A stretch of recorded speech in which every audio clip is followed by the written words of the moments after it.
Life Audio.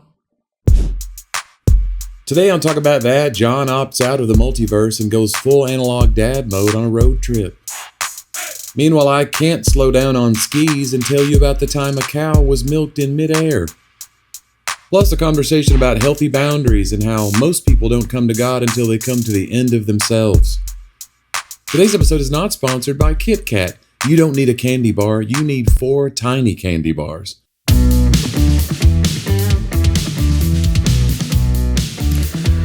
What's up, Podcast Universe? It's John and Jonnie Talk About That. Episode 396, Jonnie. Is it a universe? I don't know. We're speaking out into the expanded... do we have a multiverse, do you think? Where there's other versions of John and Jonnie? And then we have to meet them and work together to save the podcast? You know, I haven't seen any Spider-Man movies since, like, the second one with Tobey Maguire. What? Yeah. That is a good one. That's probably the best one, honestly. Doc Ock and all that. Yeah. But I have no idea. So, like, the whole Homecoming and the multiverse and all, I know what it is. I'm not an idiot. I'm just saying, well, that's not true. You need to get into it, man. I just don't have... Well, they do. They keep rebooting and they keep changing the timelines. And now you could just say, well, it's a multiverse, so we can just... all the rules don't apply. You know, people do that with the Bible, honestly. Don't they, though? Isn't that what denominations are kind of? They're like, in our world... hair length is what's important. That's right. If you wear makeup, you're going to hell. In our multiverse, and you're like, I don't. Yeah. In our multiverse, racism is good. Yeah. That's weird. Yeah. We got deep quick. Yeah, well, that's our show, guys. Yeah, I think we got what we need. Yeah. I don't know. Jonnie, I gotta tell you, I've been traveling a lot, but it feels... I don't know, insignificant compared to the way you've been traveling. It's not a contest, It feels John. like a contest. If it was, you would be a silver medalist because I am the gold. You know, if you just hear that whole second place is first loser or whatever, I love second place. Did you see the Winter Olympian, the quad god guy? By the way, if you go into the Olympics calling yourself the quad god, you're kind of asking for it. Inviting trouble. Yeah. He fell twice or whatever. Is he the backflip guy? I think so. Yeah. And somebody was doing a video about that the other day, about how, like, these figure skaters' butts are, like, insane because they're just, like, they just do nothing but squats all day. Yeah. And so it's just, like, they're crazy. Yeah. And so, but yeah, he fell. But it was just like one of those things. I remember when I was a kid, they had Dan and Dave. Remember Dan? We're 5 years apart. Okay, so Reebok did this ad campaign called Dan and Dave, and it was basically following their Olympic journey of the 92 Olympics. I think it was 92. Summer? Yeah, Summer Olympics. Okay. And they were decathletes. And it was Dan and Dave. And it was Reebok spent millions on these guys. And they were the presumptive favorites to win gold, to win medals for the U.S. in the 92 Olympics. And so you follow Dan and Dave's journey. And it was not arrogant, but it was just very presumptive that these guys are the guys. And then, like, they flamed out. It did not go well. So there's so much hype around these guys. Do you think the hype contributes to the flaming out? I would love to see what happened to Dan and Dave after that. I want to say that Dan got a bronze. Dave did not medal. Like, he had a nagging injury that, like, he did not even make it out of, like, qualifying. I could be wrong. I need to look it up. Somebody's going to correct me next week in the notes, and that's okay. Okay, who's the downhill skier that broke her leg or tore her ACL and then tried to go anyway, then broke her leg? Yeah, what is her name? Is it Lindsey? Lindsey Vonn. Yeah. That was crazy. She's like, I'm going to go and compete knowing I have a torn ACL. Yeah, and she broke her leg. You know what, man? That's the Olympic spirit to me, though. I think she's nails to me. I love it. Yeah. I couldn't do it. So people that were kind of like throwing well, I mean, isn't there an shade alternate or something behind her? I mean, shouldn't... No. I don't think it's that. Were people saying like she took somebody's opportunity? No, I don't know. That's what I'm asking, yeah. I just think, man, good grief, you're in your 40s and you want to keep chasing that dream, and then you have an injury, but you're going to push through and for your country. I don't know, man. I love it. I think good for her. I couldn't do it. No. Like, I tried. They said, don't come. I remember you skiing one time. It was rough. And I'm going to tell you something. I've gone a couple of times, but one time, we did a ski trip, and I was a youth leader. And leaders usually lead. I was probably a liability on that trip. I will say I got to the bottom because I can get down the hill. I'm not like go on all the black diamonds. You're doing your pie piece. What is it? You're doing your pizza slice? Pizza slice, yeah, and all that. It never worked for me. Somehow I went faster. No, it didn't work for you. No, dude. I got down and I turned around and watched, and it was like this distant dot just coming like, zip, and then I'd see you fall. Yeah. And the skis would fall. I go 20 feet, fall. Then I'd have to gather all my things that had flown from me. Yeah, your skis came up above you. You'd have to climb back up the hill. Yeah. And then also like avoid people who are coming down behind me, like not trying to take them out. Right. Because they're just trying to like, oh, and they would slide around me. Like 7-year-olds who'd never skied before. Yeah. Because that's the thing too when you're a kid, you don't know to be afraid. Right. And so they're just like, this is easy. This is so great. They're not even using their poles. They're just like using it for more speed. They're hunching down. Yeah. Well, they don't pick up a lot of speed because they don't weigh much. Yeah. I'm not saying you weighed a lot. I'm just saying. I was probably 280. I was probably 260, So 270. we put a guy that never skied on 2 pieces of. I mean, it was. And buddy, you were coming down. But yeah, I remember I would try to fall. I would fall on this side every time. And I remember by the end of the day, the next day I woke up and my hip was black. Yeah, one big bruise. It was brutal. Yeah. So I found my way to the tubes. Is what I did. Yeah, you did. I was like, hey, do we have inner tubing that we could go do? Yeah. I'll do that. You can fall out, but it's not. I think same trip, my wife came down one time too. And then she went and did something else for the rest of the day. Because the thing is, it hurts when you're an adult.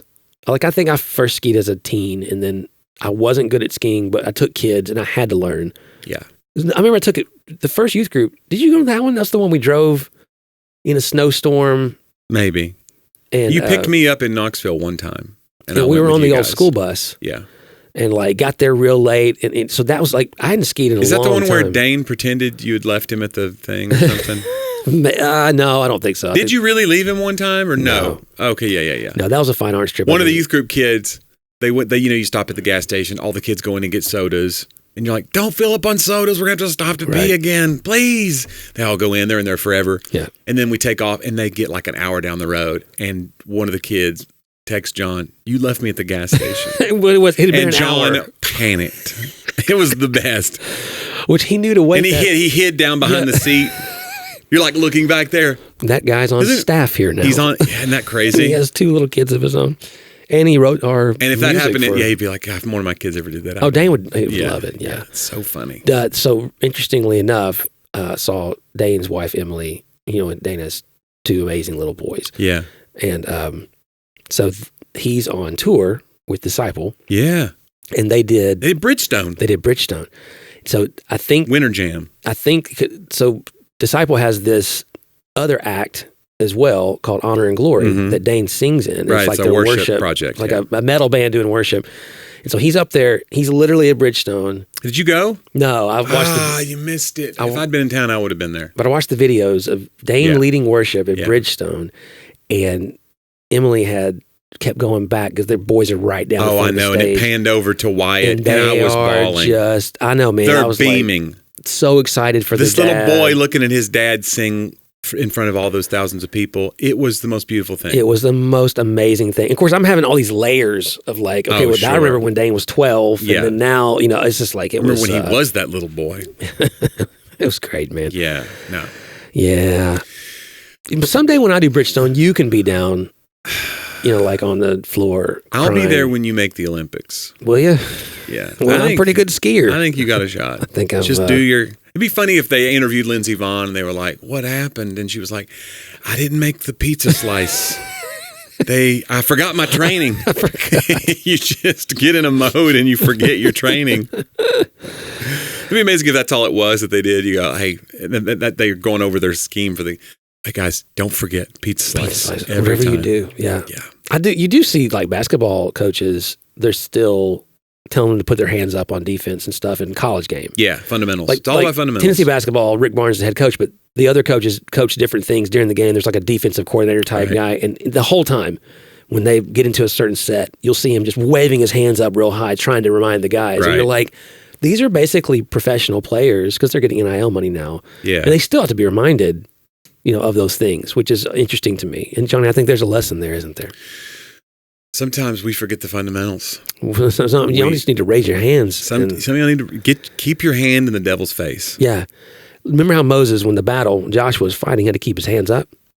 And then Aaron and Hur Remember that pastor that couldn't remember the name the other day, that time when we were in college? It was like, he was going off. It was like Moses, and Joshua was fighting a battle, and then Aaron and the other brother came around the other side. He said the other brother. The other brother? That's pretty good. How can you forget her, you know? I remember my favorite Far Side as a kid. I used to love the Far Side cartoons, and one of them was, I don't know why it made me laugh so hard. It's so absurd, because it wasn't like clever like a lot of them were. A lot of them were really like, you know, they had a really funny wordplay. But this one was just a basketball coach on the sideline, and he's talking to his players. And he says to one of the players, he goes, "Just keep that hand in his face." And and the guy's hand is gigantic. He's got this huge hand. I remember those. Just keep that hand in his face. It was one guy it was Gary Larson. Gary Larson, that's him. That's the Far Side. Yeah, and he did all of them. Right? Yeah. And then he just retired. He was like, "I'm done." And I think he would come back every now and again to do a calendar or something, but he just kind of like went off into the sunset. What a beautiful life. What's better than that? Yeah, like Charles Schultz, Gary Larson, the idea that somebody creates something so specific to them that they can just ride that train, you know, and it has its own. Nobody ever did anything as good as that at that time. Yeah, and it's culturally impactful, like the idea of a one cell cartoon that like contains all the information for the joke that you need in it. Mm-hmm. And you're able to put all these little sight gags in it. Like, he really kind of invented that. I wonder if he was a funny guy to hang out with. Yeah, it would be interesting to know. Like, maybe if he was like a 5 and was more just in his head and didn't talk about it out loud, but then when he got on paper, he you know, really... Yeah, maybe he was like a really over-coach, or he was over-analytical and hard to be around. We need to get Gary on the show. Hey, Gary, if you're out there listening, we know you are. Gary's a big fan of the show. John, how would somebody become a fan of the show? How would somebody become a longtime listener, learn all about all the other episodes? They go to talkaboutthatpodcast.com. Click on the upper right-hand link if you want ad-free content. Support the show. We love our supporters. We love our patrons. Also, if you want to send a note, just send an email to hello@talkaboutthatpodcast.com. Go to my website, johnnyw.com. John was talking about it, but I'm on tour. This is like my first official bus tour as a headliner. So I've been on other people's buses. This is my bus. Now listen, it's not my bus. It's a chartered bus. But let me just say, it's pretty cool. And we're out there and we're doing shows all across the fruited plain, 48 cities, in addition to all my other shows that I do. But these are like 48 that we're doing that are like me and a couple other comics that I'm taking with me. Yeah. Some of my best friends. Adam Bush, who is one of our podcast producers, who's here in the building with us today. Right now. We just added Adam to some of those shows for April. So you get to see some of Adam's comedy. And I'm not a fan, but I think, but some people seem to. He's got to. Yeah. He's got to cut his teeth somewhere. Why not on your first tour? What we're going to do is sand off the edges of his teeth. And see what we got. Yeah. It's not great. Yeah. But no, Adam's become a good friend, and now we get to go out on tour together. That's the thing. Bus life will tell you a lot about somebody. You get to know more. Yeah. Than you, because you're in those close hallways. Yeah, well, other people are. You have your own There's bedroom. a lot of, excuse me, as you try to get back to your... Yeah, they do, but you have your own bedroom in the back. That's true. I do have a little, it's called... I loved how you were trying to downplay the bedroom. You're like, well, yes, I do, no, but you have to stand on the bed to get around. It's like, you know what? I don't want to hear it. It is. Some of those back bedrooms in a bus that are the full-size bed or whatever, it's like there's room to walk around and there's a dresser and there's a thing. This is like you're either out of the room or you're in the bed. But buds? I was going to say buses and beds at the same time, but buses are usually a pretty standard width. Is it the bed is bigger? It's a standard size bed, so I guess it would be like a double bed. It's not a queen, I don't think. Okay. But and then there's like a little table and chairs, but there's not room to stand much. So when I go out on a weekend, I get the bedroom, right? And then we're bunking together, buddy. Me and you. And you are. Your wife's back there with you. No. But no, not when you go on. She's not going. And I told her, I said, me and John. Oh, I'm the big spoon. No. While we might even get a different bus if there's a run that Curry doesn't go on, we might just do bunks and I'll do a bunk or something. You can get a different bus. You can just do that. Yeah, every run will be probably a different bus. They say. Yeah, because it's like a big lot of buses and whatever's available. Wow. This was a good one. Can I drive They said it was a bus? 23, so we had a good newer bus. It had all the bells and whistles and touch pads and heated floor. This one had heated floor. So it's pretty nice. Will you let me drive? Yes. In fact, that's a requirement. I have a CDL. You do have a CDL. Yeah. You never driven like a big coach like that though. You driven a Prevost? I mean, again, the charter bus we had was a. That's right. It was older. It was a little. It was older. Well, what does that supposed to mean? It means no. It was no 2020 whatever this is. But, yeah, it was. No, it was. John, let's take a minute if we would. we want to say thanks to our fine sponsors, and we don't know what ads are about to pop up, but we do appreciate people supporting the show, helping us keep the old lights on here, talk about that. So let's take a minute and hear from a few of them.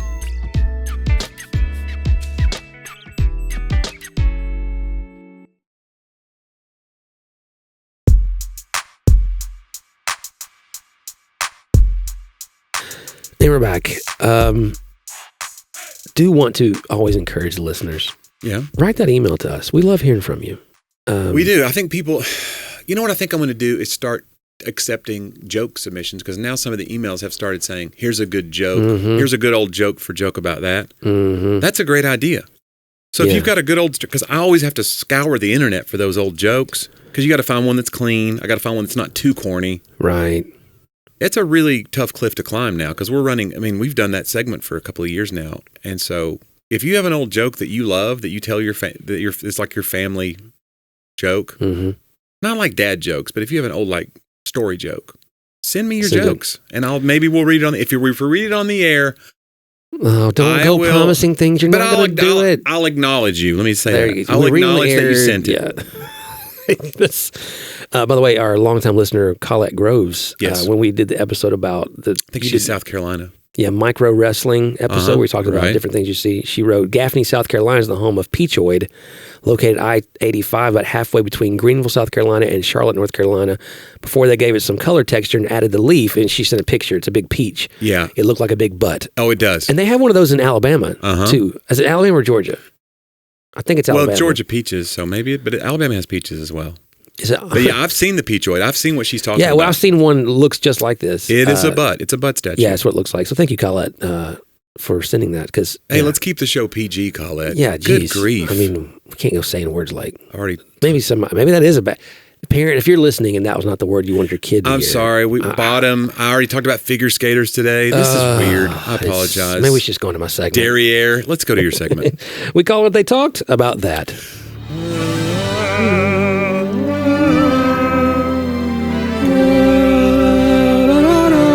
Adam 3-part. Wow. That was Adam will fix that in post. I'm going Clive Staples today because Clive Staples Lewis. I don't see any reason not to. You just have a tearaway calendar with just C.S. Lewis? I get a daily C.S. Lewis like devotional thing. Okay. So that's why I get so many C.S. Lewis quotes. But this is kind of long, but it's good. Okay. There are three kinds of people in the world. The first class is The first class is of those who live simply for their own sake and pleasure, regarding man and nature as so much raw material to be cut up, whatever shape may serve them. And the second class are those who acknowledge in some other claim upon them the will of God, the categorical imperative, or the good of society, and honestly try to pursue their own interests no further than this claim will allow. They try to surrender the higher claim as much as it demands, like men paying a tax, but hope, like any other taxpayer, that what is left over will be enough for them to live on. Their life is divided, like a soldier's or a schoolboy's life, into time on parade and off parade, in school and out of school. But the third class is those who can say, like St. Paul, that for them to live is Christ. These people have got rid of the tiresome business of adjusting the rival claims of self and God by the simple expedient of rejecting the claims of self altogether. The old egoist's will has been turned around, reconditioned, and made into a new thing. The will of Christ no longer limits theirs. It is theirs. All their time and belonging to Him belongs also to them, for they are His. I'm telling you, and there's so much there. I don't really want to focus. Why can't people write like that anymore? Oh, tell me about Clive, it, that guy. Yeah, he could spin a yarn. He could weave a sentence. Yeah, he really could. I just think the idea of, and I had this thought the other day, and I think as a parent, I think about this a lot. It is absurd to the current world that true freedom lies in submission. Yeah. But real freedom lies in submission. And like I think about my dog all the time, who is a pandemic dog and has really only left the house to go to like Brutus. Like he started the pandemic. I couldn't believe it. Patient zero. Brutus, our first dog, he used to ride up to the lake house to see Lara's parents with us. He would just go with us places. He was fine. You could let him out and he wouldn't run off much. Right. If Ace sees the light of day a crack in somewhere, he's off. Like, you never get him again. You got to Sure. chase him for miles. And so he stays in the backyard. When we let him out, he doesn't stay in the backyard, he lives in the house. But to go outside, he loves to go out there and play and chase rabbits, whatever he can do. But the fence is what's confining him, but also is what gives him the freedom to enjoy life. Otherwise, everything outside the fence is dangerous. This idea of saying that my life is not mine, that I've now given over that ego, I think sounds so really blasphemous to modern culture, and sort of the moralism even that we have, and that is to be true to yourself. And I was thinking about how you really don't come to know what life is until you come to the end of yourself. If you look back in your life, almost every major thing, you were telling your story at breakfast this morning with Adam, almost every major thing that happened to you or to me or to anyone came in a moment where I was totally burnt out of this and I had to make a change, right? But you have to come to the end of yourself. And so I think C.S. Lewis talking about the idea that I don't lose anything when my life is all Christ, I gain. I'm not just trying to have like my will. I love that idea of and I do this. I think of it as like, oh, I'm in school right now, it's time to be the Christian. I'm at church right now, it's time to be the Christian. Or this is what requires. But then I hope I have enough to live my real life left over. You know? And this idea of, no, it's all gone. It's all gone. And that's good. Because now I've gained God's life and God's time. I'm not trying to get his time and my time. It all belongs to me now. And it all belongs to him because I belong to him. I just think it's such a, I don't know, to get away from self. And so that yourself can be who it's supposed to be. You know? Yeah, I like the idea too. We're talking about where your dog is like, the fence is like, we think of it as limiting, but it also is like the reason he has freedom. Right. Because otherwise he's just stuck in the house because you can't even let him out of the door. Right. Because there's predators out there. Yeah. So the fence we think of as limiting, but it really is the freedom. The boundary creates the freedom. Yep. And lets us be our true selves. I want to be clear. Well, and I think C.S. Lewis maybe in one, either him or Dallas Willard talked about that until you've given your life up, you actually don't have a true self. It hasn't become, he talked about salt, I think, and how like you assume salt is this strong flavor, right?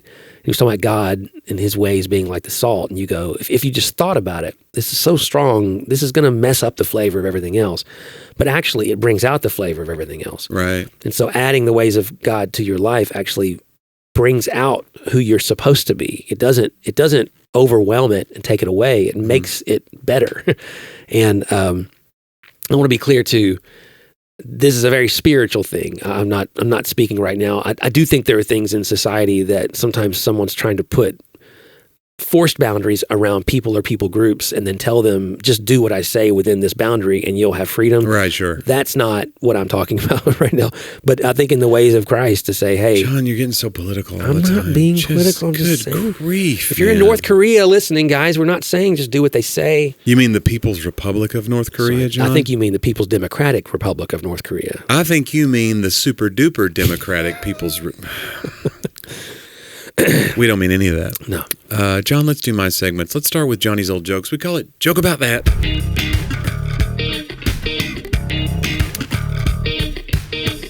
John, as I get older, I remember all the people I lost along the way. Maybe a career as a tour guide wasn't the right choice. I like it. Brought a cough. Of course, John's probably just sick. That's not even about the joke. John, the mayor from a small town, hires a guy to paint the road to a city 30 miles away. We'll divide the road into 3 segments of 10 miles each. You can come get your paycheck after you finish each segment, says the mayor. The guy accepts the offer, starts that same day. He finishes the first segment after 3 days. When he goes to the town hall to get his first paycheck, the mayor says, wow, that was fast. Try to keep this pace, as he hands him the money. Guy continues with the next segment. This time he spends 3 weeks painting the second segment. Goes to town hall again, mayor says, man, you were really fast with the first section. You really slowed down. Try to paint the last section faster, while he hands him the second paycheck. Guy proceeds with the last section. Takes 3 whole months till he's done. When he tells the mayor, he angrily says, man, you were really fast with the first section. Then you took 3 weeks with the second section. And now 3 months? I hope you have an explanation. Well, says the guy, the paint bucket was further away each time. Because he was going back to the... See, what he was doing, Adam, Again, guys, send your jokes to hello. Please, give us some jokes. I need a separate email just for jokes. Joke it. Talk about that. We'll get Adam to set that up. Yeah. That's coming. Yeah. To an internet near you.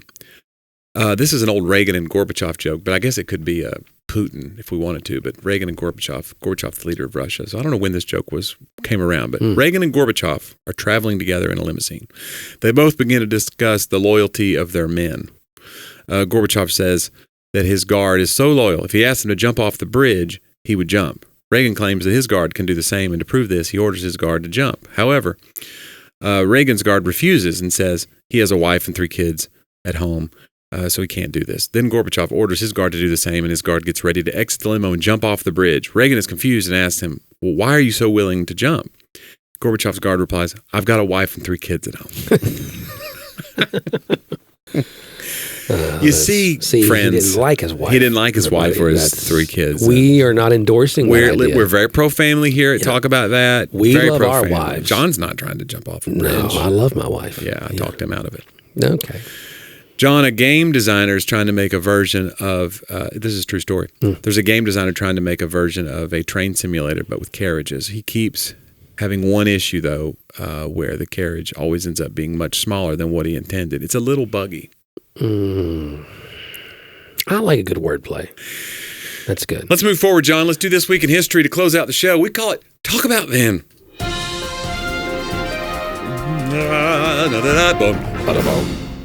John, this week, 1959. Oh.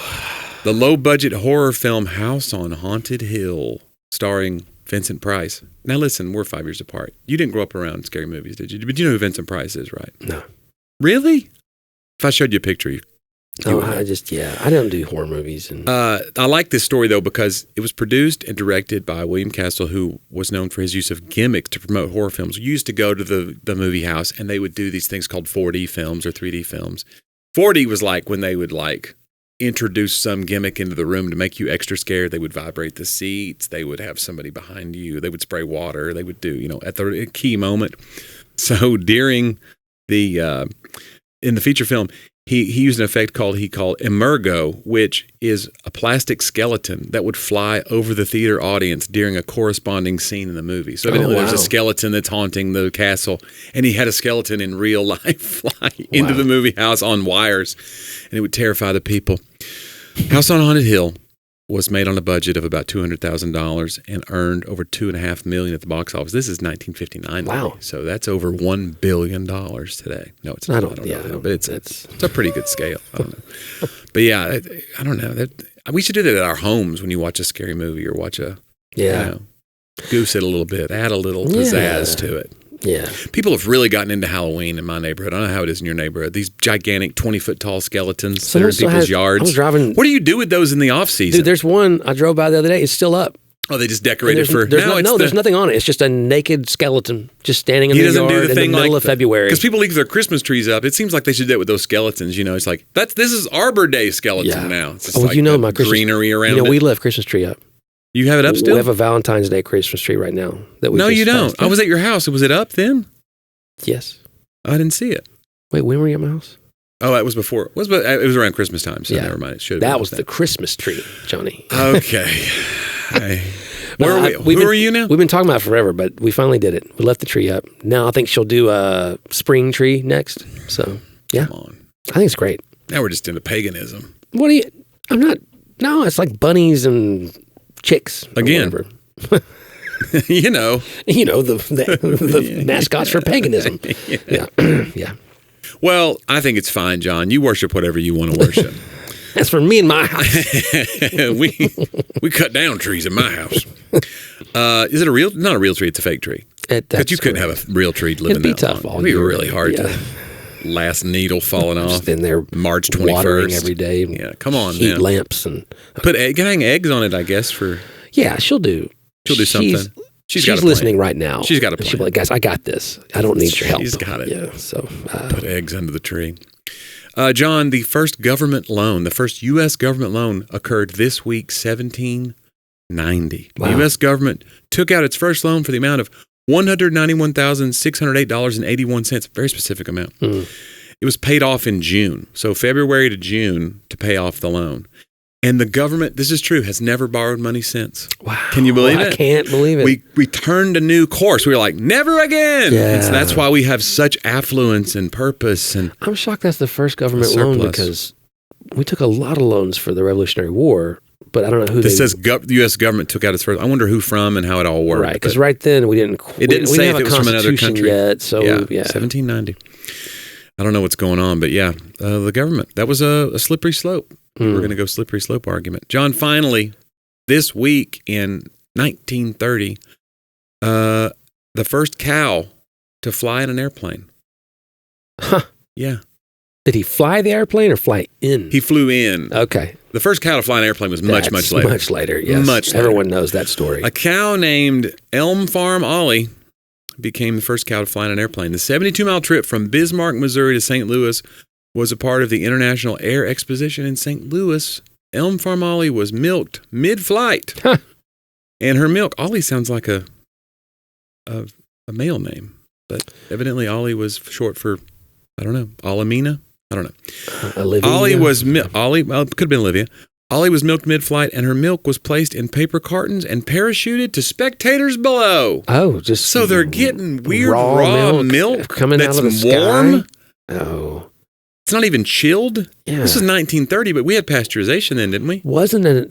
Did we have pasteurization? I don't know if they flew over pastures or not. Google it. I don't. Yes. No, it's fine. Yeah, it's fine. I mean, Adam's here in the room and he could look it up, but it's fine. Yeah.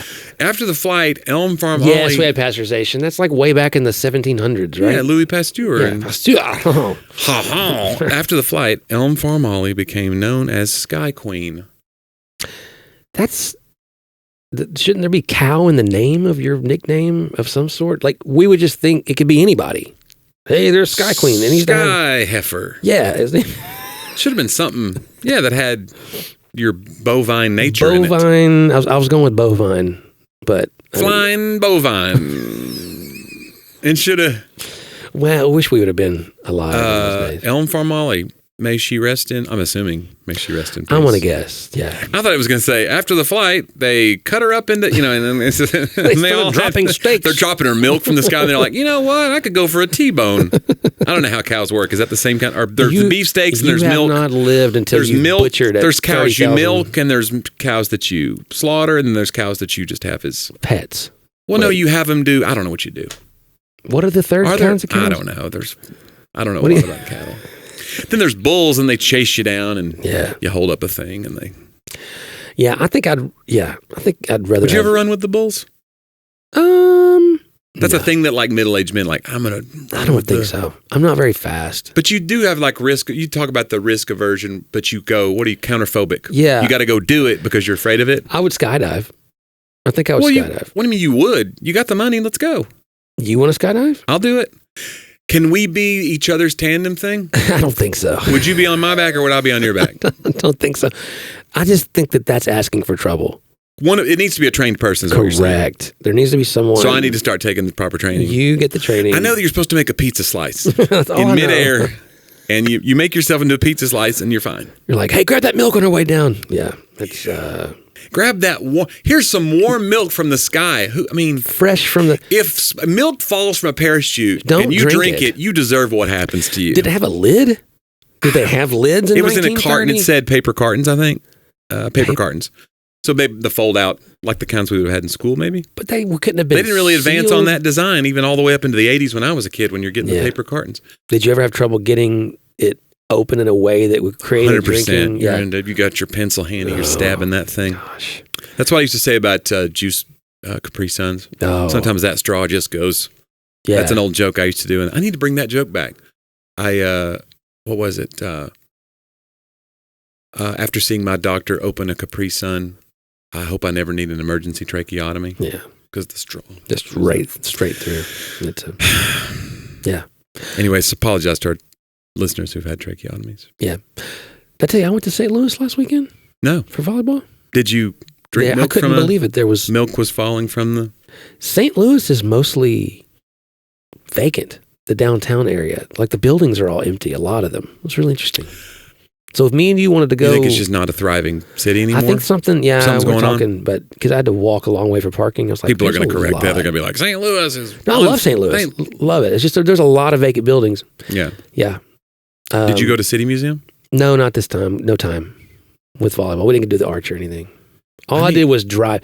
I will say this. Yeah. I love St. Louis. Sure. And I love Nashville. Okay. But the 5-hour drive betwixt the two.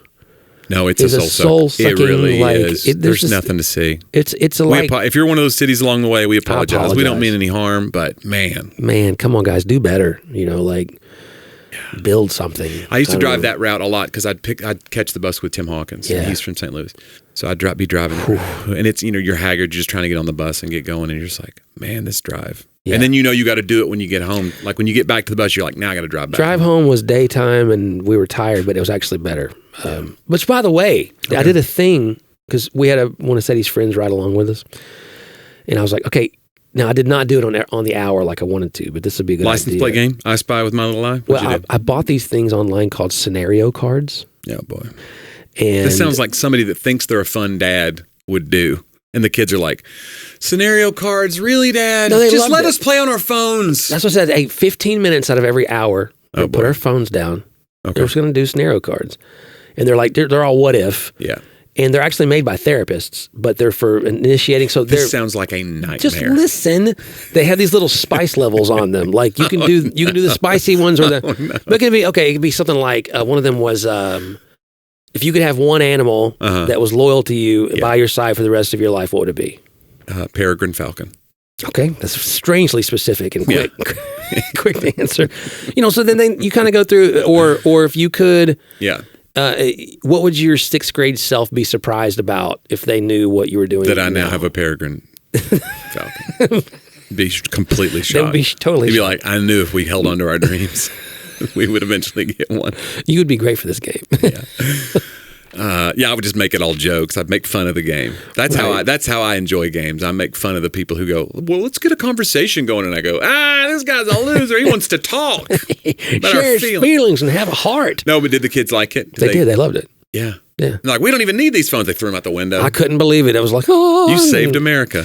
Yeah. The first time we went almost probably 45 minutes, but they really didn't notice. They were having so much fun. What were they called again? Maybe they could be a sponsor. They were called scenario cards. Here's the thing. What's funny about it? You're like, we don't, it's so great. We get a little analog thing, and then they go scenario cards. Now an app in the App Store. Oh yeah, I got it off. I bought it from Instagram. Yeah, it's so great. But it'll be an app, and it'll be like, now we can look at our phones and do scenario cards. Yeah. I am on a mission. I think the analog revolution. You're going to be the guy. I want to be a part of. You're going to be the Che Guevara. I'm just telling you of the digital analog revolution. There's a major lawsuit right now against the social media. It's out of California. Class action against just like it was the big tobacco. It's against basically big social media. Brain rot. Because they knew what they were doing, is what they say. So there's a lot of people who are bringing like health concerns and other stuff. It's a major case. Are you in the class? Let's be honest. Can you talk about it? I'm not, but under counsel. Under advisement of counsel. I plead the fifth. I don't know. I don't really do legal things, but yeah. I don't know. Well. All but right. It was a good show, Jonnie. Make sure you guys check out JonnieW.com for all of his upcoming tour dates. And you can go to our website. If you want to, talkaboutthatpodcast.com. Yeah. The episode 400 is coming up, and we're going to do nothing. I know. We talked about the live show. We're not going to do anything. It's mainly because Johnny's too busy and doesn't care about you. What if nobody comes? I want some more assurances from people that they would come if we did a live show. Well, even if we had now. Even if we had like 20 people, I would feel like that would be fun. Well, but we could get 20 people from our friends and family. But do we want? No, we want people. We want people we want. Yeah. I'm just kidding. We love our friends. We love our friends and family. You know how much we love you, and our friends and family don't listen to this. They don't listen. Yeah, that's fine. My wife listens. That's nice. Does your wife listen? She does. Well, I make her because she helps me do the descriptions. Oh, you make her. Wow. She listens at 1.5x though. Oh. So I come in and she's like, blah, blah, blah, and I'm like, how are you? So when we talk, enjoying this, when we actually talk to her, it probably feels really weird to her. Yeah, she's like, like, are you being so can we slow? wrap this up? Come on, telling this crazy. That's what the next feature of human, evolution is like a button that you can hit that speeds people up or whatever. Yeah, a mute button or a yeah. Let's wrap it up. Let's talk about your views on evolution. I mean, adaption. Oh my gosh. I think you mean adaptation is what you mean, but adaption. Adaption? Jonnie, you're falling apart. Adaptation? Adaption? Adaption's a thing. I don't know. You don't know? Judges. Ladies and gentlemen of the jury. Hey guys, thanks for the time you gave us today. It was a lot of fun. Let's do it again next week. You're on. Talk about that.